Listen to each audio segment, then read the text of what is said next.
वो कौन सा मार्ग?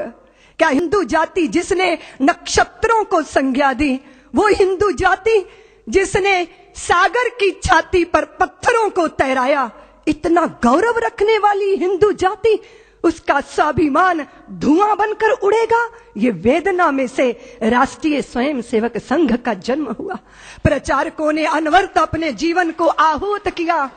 एक प्रश्न पैदा हुआ कि जिस हिंदू ने नभ में जाकर नक्षत्रों को दी है संज्ञा, जिसने हिमगिर का वक्ष चीर भू को दी है पावन गंगा, जिसने सागर की छाती पर पाषाणों को तैराया है, हर वर्तमान की पीड़ा को हर जिसने इतिहास बनाया है, जिसके आर्यों ने घोष किया कृणवंतो विश्वमार्यम का, जिसका गौरव कम कर न सकी रावण की स्वर्णमयी लंका, जिसके यज्ञों का एक हव्य 100 पुत्रों का जनक रहा, जिसके आंगन में भयाक्रांत धनपति बरसाता कनक रहा, जिसके पावन बलिष्ठ तन की रचना तन दे दधीची ने की, राघव ने बन बन भटक भटक जिस तन में प्राण प्रतिष्ठा की, जौहर कुंडों में कूद कूद सतियों ने जिसे दिया सत्व, गुरुओं गुरुपुत्रों ने जिसमें चिरबलिदानी भर दिया तत्व, वो शाश्वत हिंदू जीवन क्या स्मरणीय मात्र रह जाएगा?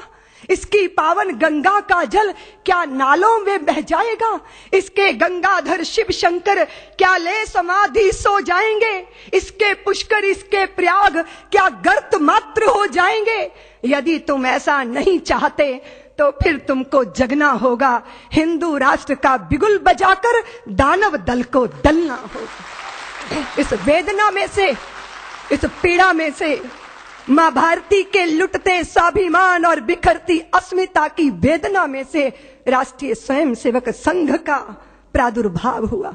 फिर एक एक दीपक जले, तिल तिल करके अपने आप को मां भारती के चरणों में आहूत करते रहे।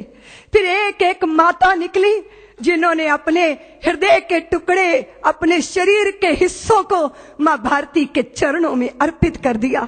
फिर विद्यावती की वह परंपरा जीवंत हुई जहां भगत सिंहों को जन्म देने वाले, और फिर उसके बाद भगत सिंहों को फांसी के फंदों पर झूलते देखकर आंखों से आंसू बरसाने वाली माताओं की आंखों के आंसू देखकर लोगों ने संदेह व्यक्त किया। विद्यावती को यही तो कहा था कि आप अपने बेटे की, पुत्र की शहीदी पे रोती हो, इतनी कमजोर मां हो। तो विद्यावती ने कहा, मैं अपने पुत्र की शहीदी पे नहीं रो रही, अपनी कोख पे रो रही हूं। कदाचित मेरी कोख ने एक और भगत सिंह को जन्म दिया होता तो मैं उसको भी देश के चरणों में अर्पित कर देती। फिर देश के अंदर तांता शुरू हुआ। माताओं ने अपने हृदय के पुष्प मां भारती के चरणों में अर्पित करना प्रारंभ किया। और प्रचारक जीवन को अपना के व्यक्तिगत परिवार कुछ नहीं, परिवार सारा राष्ट्र परिवार है। अगर अपने भी साथ छोड़ देंगे तो चिंता मत करना, देश तुम्हारा परिवार है, तुम्हारा कुटुंब है। ये भावना और ये उत्कट भावना प्रचारक के जीवन का संबल बनती रही।